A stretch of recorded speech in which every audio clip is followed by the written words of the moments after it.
Friends, welcome to వంట వినోదం. This is Anitha. Weather అంతా కూల్గా మారిపోతూ ఉంది కదండి. ఈ కూల్ వెదర్కి హాట్ మష్రూమ్ బిర్యానీతో మీ ముందుకు వచ్చానండి. చూస్తుంటేనే నోట్లో నీళ్లు ఊరిపోతున్నాయి కదండి. నిజమేనండి, అంత టేస్టీగాను ఉంటుంది. మరి ఘుమఘుమలాడిపోతూ స్మెల్ చూస్తేనే తినాలన్న కోరిక కలిగేలా ఉంటుందండి.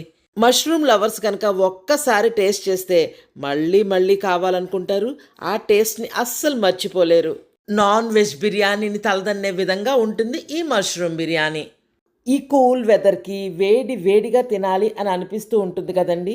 ఆ వేడిగా తినాలి అనే క్రేవింగ్ ఈ మష్రూమ్ బిర్యానీతో తీరిపోతుంది. ఇంకెందుకండి ఆలస్యం, ఈ ఫ్లేవర్ఫుల్ మష్రూమ్ బిర్యానీ చేసుకోవడానికి ఏమేం కావాలి, ఎంత సింపుల్గా చేసుకోవచ్చు అనేది ఈ వీడియోలోకి వెళ్ళి చూసేద్దాం రండి. ఈ బిర్యానీ చేసుకోవడం కోసం ముందుగా ఒక గిన్నెలోకి ఒక గ్లాసు నిండుగా బాస్మతి రైస్ని కొలుచుకోవాలి. ఇలాంటి బిర్యానీలు వాటికి బాస్మతి రైస్ అయితేనే చాలా బాగుంటుందండి నార్మల్ రైస్ కన్నా. రైస్ని 2 to 3 టైమ్స్ వాష్ చేసుకుని మునగా వాటర్ పోసి నానపెట్టుకోవాలి. ఇక్కడ వాటర్ జస్ట్ నానబెట్టుకోవడం కోసమే పోసుకోవాలండి. తర్వాత ఎసరు ఎంత పోసుకోవాలి బిర్యానీకి అనేది తర్వాత తెలుస్తుంది. ఇదిగోండి, ఇక్కడ బాస్మతి రైస్ అంతటినీ కడిగేసి సుమారుగా మునిగే వరకు వాటర్ పోసి నానపెట్టి పక్కన పెట్టి ఉంచుకుంటున్నాను, సుమారు హాఫ్ అన్ అవర్ వరకు. ఈ ఒక గ్లాస్ బిర్యానీ చేసుకోవడం కోసం నేను 2 ప్యాకెట్లు మష్రూమ్స్ తీసుకున్నానండి. మష్రూమ్స్ అన్నిటినీ శుభ్రంగా వాష్ చేసుకుని వీడియోలో చూపిస్తున్న విధంగా ఒక్కో మష్రూమ్ని 2 పీసెస్గా కట్ చేసుకోవాలి. ఒకవేళ పెద్ద సైజు మష్రూమ్ కనుక ఉంటే వాటిని 4 పీసెస్ చేసుకోవాలి తప్ప 2 పీసెస్గా చేసుకుంటేనే బెటర్. ఎందుకంటే అవి మగ్గిపోతే అస్సలు కనపడవండి, చాలా చిన్నవైపోతాయి. అలాగే ఒక బంగాళదుంపని వీడియోలో చూపిస్తున్నంత సైజులో ముక్కలుగా కట్ చేసుకుని వాటర్లో పెట్టి ఉంచుకోవాలి. ఒక్క బంగాళదుంప అయితే సరిపోతుందండి, వరి వెజిటబుల్స్ ఎక్కువైనా కూడా బాగోదు. ఇది మష్రూమ్ బిర్యానీ కాబట్టి. బిర్యానీలో కావాల్సిన వెజిటబుల్స్ అన్నీ చూపిస్తున్నానండి. 2 మీడియం సైజు ఉల్లిపాయల్ని చీలికలుగా కట్ చేసుకోవాలి. హాఫ్ క్యాప్సికమ్ని ఇలా వీడియోలో చూపిస్తున్నంత పెద్ద సైజుగా ముక్కలుగా కట్ చేసుకోవాలి. కొన్ని గ్రీన్ పీస్ తీసుకోవాలి. 3-4 పచ్చిమిరపకాయలు చీలికలు చేసుకోవాలి. హాఫ్ క్యారెట్ని ఇలా ముక్కలుగా కట్ చేసుకోవాలి. కొంచెం ఫ్రెష్ పుదీనాని రెడీ చేసుకుని ఉంచుకోవాలి. పచ్చిమిర్చి 3 లేదా 4 అయితే సరిపోతాయండి, అంతకన్నా ఎక్కువ అవసరం లేదు. మళ్ళీ మనం బిర్యానీ చేసేటప్పుడు కొంచెం ఎండుకారం వేస్తాం కాబట్టి. బిర్యానీలోకి మసాలా చూద్దాం రండి. 4 దాల్చిన చెక్క ముక్కలు, 2 అనాస పువ్వులు, 3 ఇలాచీ అండి. ఇలాచీని కొంచెం ఇలా ఒలిచినట్టుగా ఉంచుకోవాలి, కట్ చేసినట్టుగా. 2 అంటే 2 బిర్యానీ ఆకులు, కొంచెం షాజీరా, హాఫ్ స్పూన్ కన్నా తక్కువే వేసానండి ఇక్కడ షాజీరా. జీలకర్ర మాత్రం కాదండి, ఇది షాజీరా. అలాగే 4 నుంచి 6 వరకు లవంగాలు. ముందుగా ఒక కడాయిని పెట్టి 3 చెంచాలు నెయ్యిని వేసి కాగనివ్వాలి. ఈ మష్రూమ్ బిర్యానీకి మష్రూమ్స్ అన్నీ నేతిలో వేగిస్తే ఆ టేస్టే వేరే లెవెల్ అండి. నెయ్యి వద్దు, ఇష్టం లేని వాళ్ళైతే స్కిప్ చేసుకోవచ్చండి, ఆయిల్తో చేసుకోండి. నెయ్యి కాగిన తర్వాత మనం ముందుగా కట్ చేసి ఉంచుకున్న ఉల్లిపాయ చీలికల్ని వేసి 1 నిమిషం ఫ్రై చేసుకోవాలి. ఉల్లిపాయ 1 నిమిషం ఫ్రై అయిన తర్వాత మనం కట్ చేసి ఉంచుకున్న మష్రూమ్ పీసెస్ అన్నిటినీ ఉల్లిపాయల్లో వేసి బాగా వేగించుకోవాలి. ఉల్లిపాయ మష్రూమ్ కలిపి బాగా వేగాలి.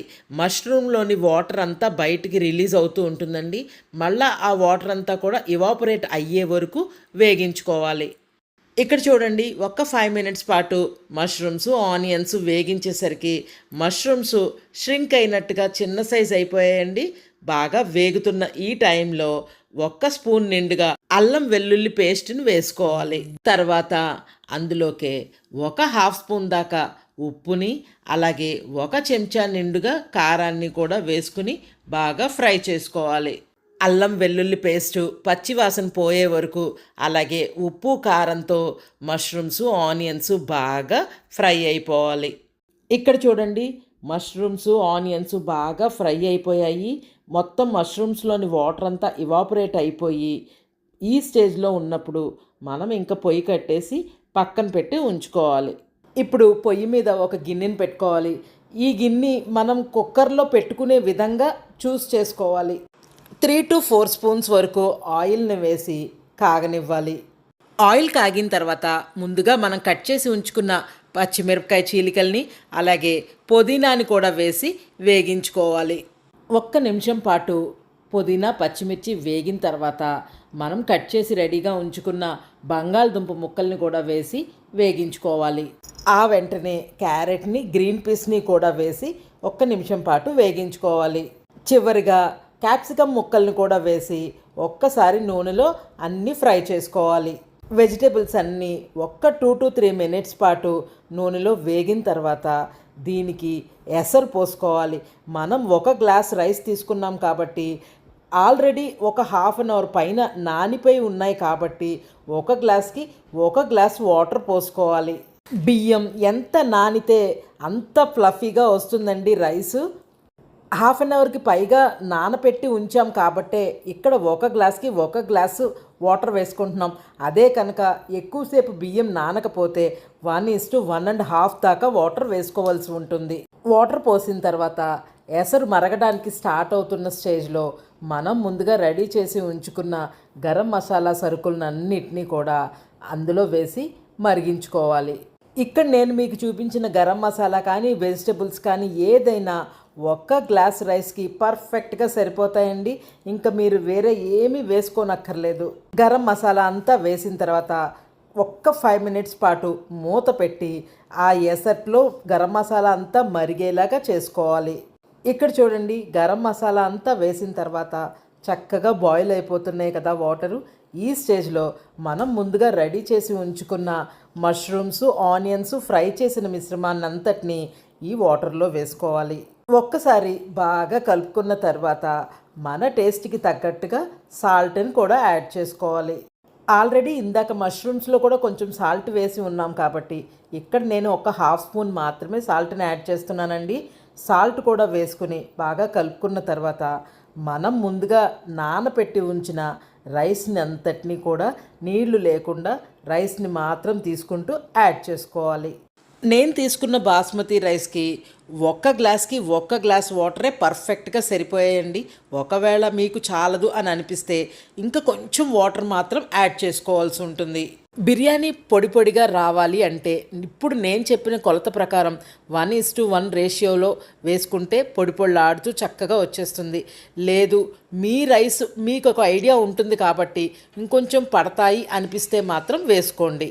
రైస్ వేసిన తర్వాత ఒక్కసారి బాగా కలపెట్టుకొని సాల్ట్ చెక్ చేసుకొని దగ్గర పడుతున్న టైంలో కొంచెం ఉడుకు పట్టి ఇలా రైస్ దగ్గర అవుతున్న టైంలో వెంటనే కుక్కర్లో పెట్టుకొని ఓన్లీ 2 విజిల్స్, ఇంకా తగ్గించక్కర్లేదండి. ఓన్లీ 2 విజిల్స్ మాత్రమే వచ్చాక కట్టేసుకుంటే చక్కగా పొడి పొడిలాడుతూ రైస్ వచ్చేస్తుంది. ఇదిగోండి, నాకు ఇక్కడ కుక్కర్ కరెక్ట్గా 2 విజిల్స్ వచ్చాక ఆపేశానండి. మూత ఓపెన్ చేసి రైస్ ఎలా వచ్చిందో చూద్దాం రండి. రైస్ చూస్తేనే అర్థమైపోతుందండి ఎంత పర్ఫెక్ట్గా వచ్చిందో. కలిపినా కూడా ఒక్క మెతుక్కి ఇంకో మెతుక్కు అతుక్కోకుండా ఎంత పర్ఫెక్ట్గా పొడి పొడిలాడుతూ వచ్చిందోనండి రైస్. బిర్యానీ అంటే దమ్ పెట్టి చేస్తేనే వెజిటబుల్ బిర్యానీ సూపర్ అని అది ఇది అని అంటూ ఉంటారండి. కానీ దమ్ పెట్టి చెయ్యకపోయినా కూడా నాన్ వెజ్ బిర్యానీతో సమానంగా ఉండే బిర్యానీలా ఉందండి ఇది. ఒక్కసారి ట్రై చేస్తే మీరే చెప్తారు. మష్రూమ్స్ ఇష్టం లేని వాళ్ళు మష్రూమ్స్ మాత్రాన్ని స్కిప్ చేసి ఇదే ప్రొసీజర్ ఫాలో అయ్యి బిర్యానీ చేసుకుంటే పర్ఫెక్ట్గా చాలా బాగుంటుందండి. మష్రూమ్స్లో ప్రోటీన్ పుష్కలంగా ఉండడం వల్ల పిల్లలకి లంచ్ బాక్సుల్లో కూడా పెట్టి ఇవ్వచ్చండి ఈ మష్రూమ్ బిర్యానీ. మష్రూమ్స్లో ఉండే ప్రోటీన్ వల్ల నాన్ వెజ్ తినని వాళ్ళకి ఇది మంచి ఆల్టర్నేటివ్గా కూడా పనిచేస్తుందండి. బ్యాచిలర్స్ కూడా ఈజీగా కుక్కర్లో చేసుకోగలిగే ఈ బిర్యానీని మీరు కూడా ఒక్కసారి తప్పకుండా ట్రై చేయండి. మీకు ఎలా వచ్చిందో నాతో కామెంట్స్లో తప్పకుండా షేర్ చేసుకోండి. నేనైతే ఈ మష్రూమ్ బిర్యానీని ఆనియన్ రైతాతో సర్వ్ చేస్తున్నానండి. Onion raita with mushroom biryani combination చాలా బాగుందండి. నా ఈ వీడియో మీకు నచ్చిందా అండి? నచ్చితే please like, share and subscribe. మరొక మంచి వీడియోతో మీ ముందు ఉంటాను. Thank you so much.